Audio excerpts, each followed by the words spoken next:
Hello friend, welcome to the channel solution. हमारे medicine pharmacology की series में आज हम एक ऐसे मेडिसिन के बारे में डिस्कस करेंगे जो इतना कॉमन है कि जब कभी भी आपको सर्दी हो, बंद नाक हो, गले में खराश हो या फिर आपका सर दर्द कर रहा हो या एलर्जिक रिस्पॉन्स की वजह से आंखों से आंसू की तरह पानी और नाक से भी पानी निकल रहा हो, जिसे हम रेनुआ कहते हैं, तो उसके कारण से यानी कि एलर्जी के कारण से होने वाले सर्दी, गले की खराश या बंद नाक, इससे आपको राहत दे करके मदद करेगा आपके रिकवरी के रेट में। आज आप ये देख रहे हैं ड्रग, इसका जो ब्रांड नेम है वह है सूमो कोल्ड। भाई सूमो कोल्ड का नाम क्या रखा ये तो मैं नहीं जानता, लेकिन हाँ इतना है कि इसका काम जो है सूमो पहलवान की तरह जरूर है। वो बड़े से बड़े प्रॉब्लम में सर्दी से एसोसिएटेड आपको काफ़ी राहत देता है। लेकिन कोई सा भी मेडिसिन क्यों ना हो, भले ही वो ओटीसी प्रोडक्ट क्यों ना हो, आपको अपने डॉक्टर की सलाह से ही काम करना होगा। इस सूमो कोल्ड का जो एक्टिव कॉन्स्टिट्यूएंट है वो कोई एक या फिर दो या फिर तीन भी नहीं है।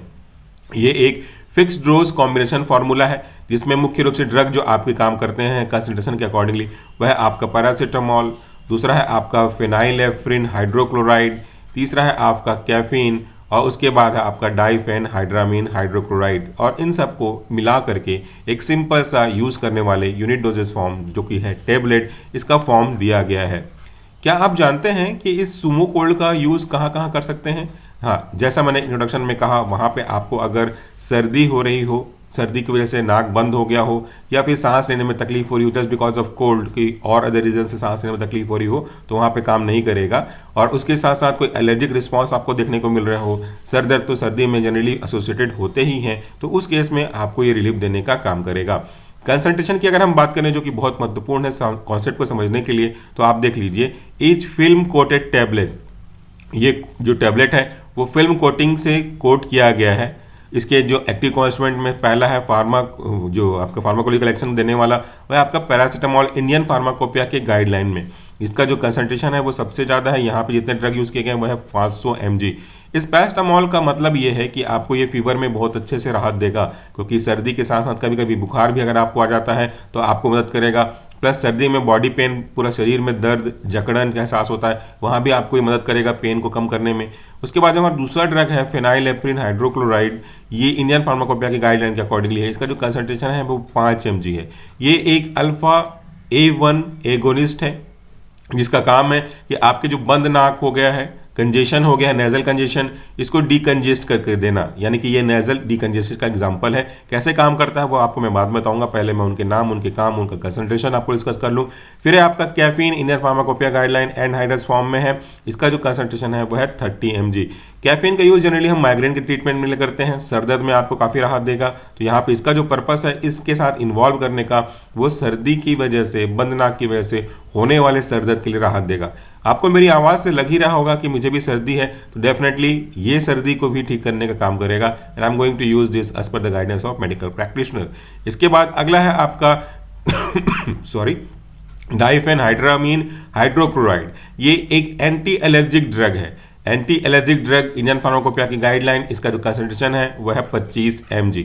एंटी एलर्जिक ड्रग कहने का मतलब होता है ऐसे ड्रग जो कि आपको एलर्जी या एलर्जन के होने से आपकी बॉडी में जो सिस्टम चेंज हुआ है, आ जाने से जो सिस्टम में अफेक्शन हुआ है, उसको ठीक करने का काम करता है। तो सर्दी में बंद नाक के साथ साथ नाक से पानी निकलना, आँख से पानी निकलना, ये भी तो सिम्टम्स हैं और ये आपके एलर्जी के सिम्टम्स हैं। कई बार धूल धक्कड़ के साथ काम करने या उसके गुजरने के थ्रू भी आपको सर्दी खांसी हो जाती है, तो वहाँ भी आपको उस एलर्जिक रिस्पॉन्स से बचाने का काम करेगा आपका यहाँ पे जो इंग्रेडिएंट यूज़ किया गया है diphenhydramine hydrochloride under the Sumo cold के ब्रांड नेम के अंदर, तो वो आपको यहाँ पे काम आएगा। कलर के रूप में टाइटेनियम डाइऑक्साइड इंडियन फार्माकोपिया का यूज़ किया गया है। उसके बाद इसका जो एक्सिपिएंट है वो क्वांटिटी सफिशिएंट है।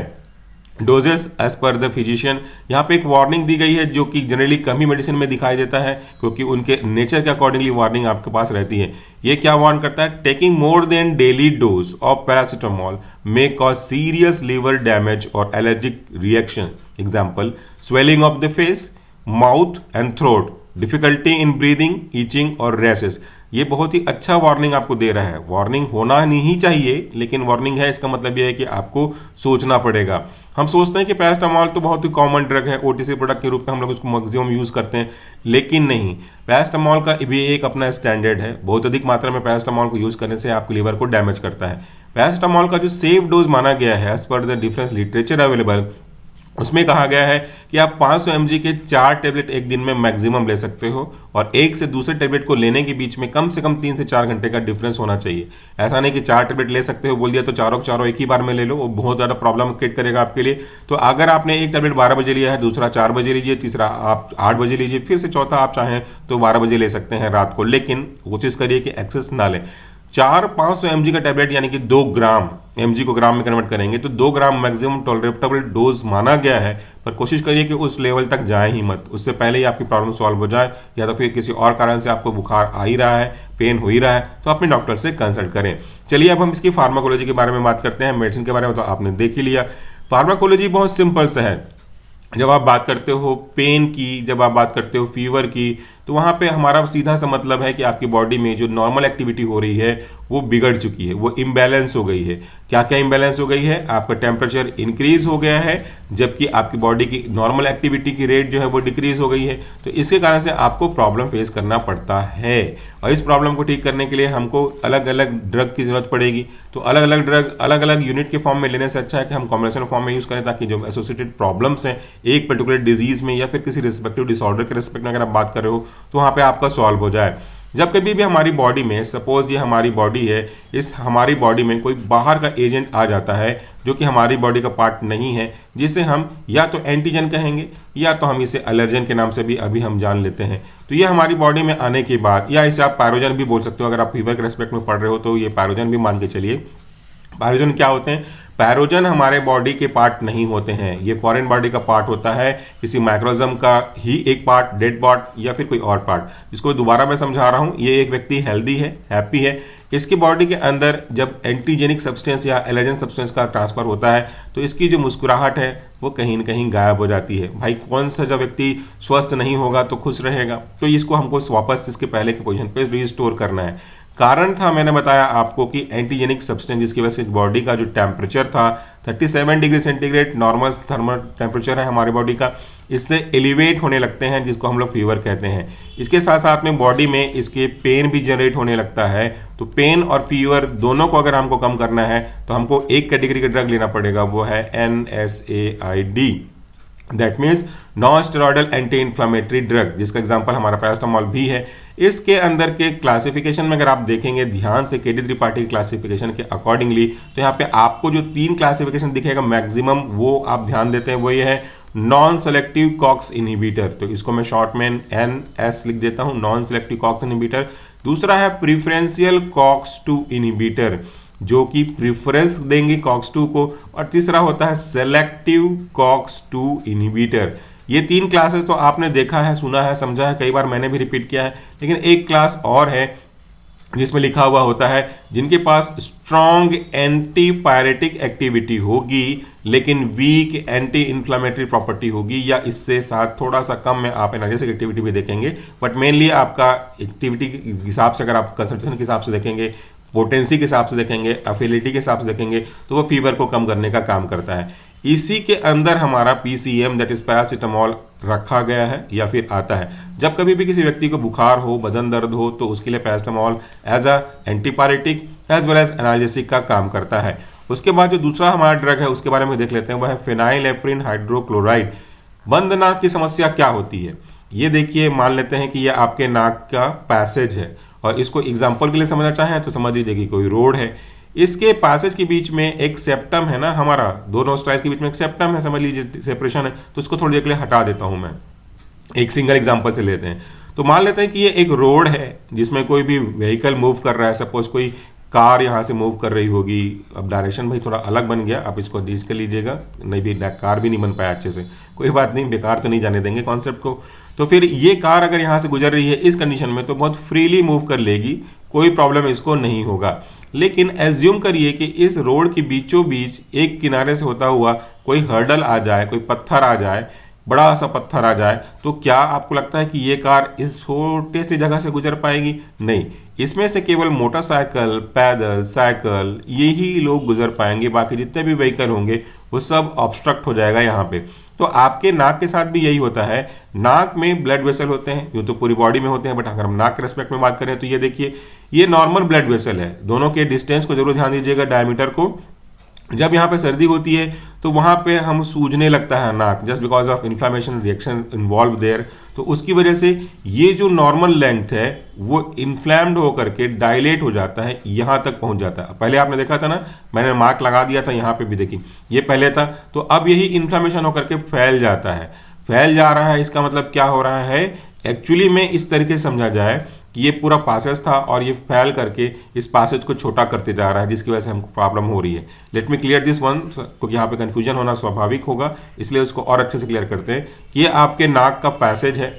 जनरली नॉर्मली ये चीज़ें चलती रहती हैं, यहाँ से O2 और CO2 एक्सचेंज होते रहते हैं रेस्पेक्टिवली, तो यहाँ पे कोई प्रॉब्लम नहीं है। लेकिन जब ये वाली, ये ज़्यादा समझ में आ जाएगा आपको, ये वाली जो आपकी ब्लड वेसल्स की नसें हैं वो डायलेट होने लगती हैं, वो फैलने लगती हैं, तो जगह कम होता है। इसको मैं आपको कलर चेंज करके दिखाता हूँ। ये ब्लड वेसल डायलेट होकर के फैलने लगता है, तो ये अपनी पोजीशन यहाँ से यहाँ करके आ जाएगा।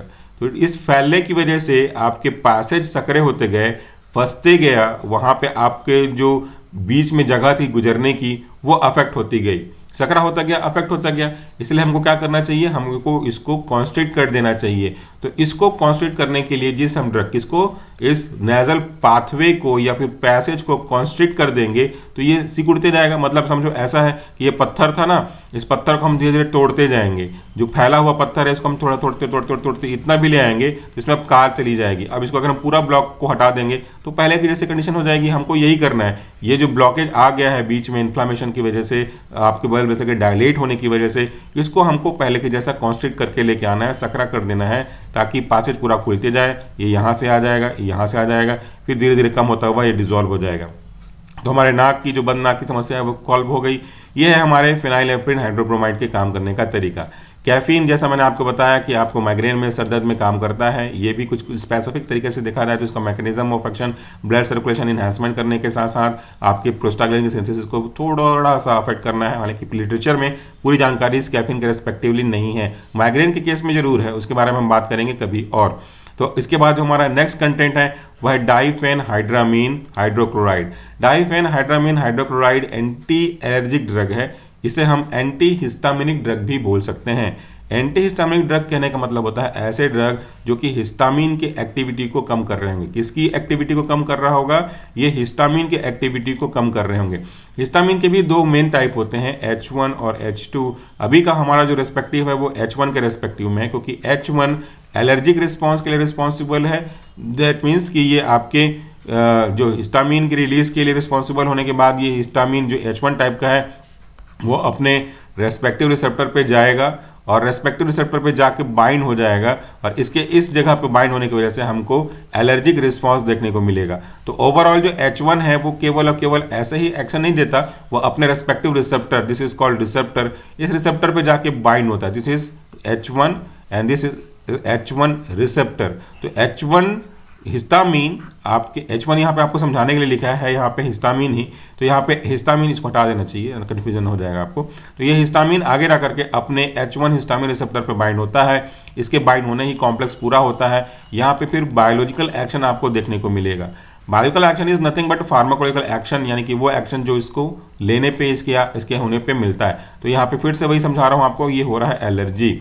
अब इस एलर्जी में कई सारे सिम्टम आ जाएंगे, स्नीजिंग आ जाएगी, वो आपके आंखों से पानी आ जाएगा, वाटरी आइज आ जाएगा, नाक से पानी, रिनोरिया की प्रॉब्लम आ जाएगा, ईचिंग की प्रॉब्लम हो सकती है, रैशेस की प्रॉब्लम हो सकती है। तो ये सारे प्रॉब्लम एलर्जिक रिस्पांस की वजह से है। और हमारा जो आज के ड्रग सूमोकोल्ड के अंदर डाइफेनहाइड्रामीन हाइड्रोक्लोराइड है, वो अलग अलग तरीके से आपके हिस्टामिन के रिलीज के लिए रिस्पॉन्सिबल एजेंट को कम करता है। इस हिस्टामिन की एक्टिविटी को उनके रेस्पेक्टिव रिसेप्टर पे बाइंड होने से रोकता है। तो इस तरीके से हमको सर्दी, बुखार, बदन दर्द, बंद नाक, इसके साथ हमको जो एलर्जिक रिस्पॉन्स देखने को मिल रहे हैं उससे राहत मिल जाती है।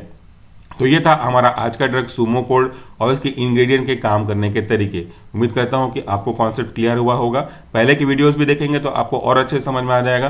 कहीं कोई डाउट रह गया है या कोई क्वेश्चन आपके माइंड में है तो आप कमेंट बॉक्स में पूछ कर सके हैं, हम आपके हर एक कमेंट का आंसर देने की पूरी कोशिश करते हैं। Thank you so much for watching this video. नमस्कार, टेक केयर।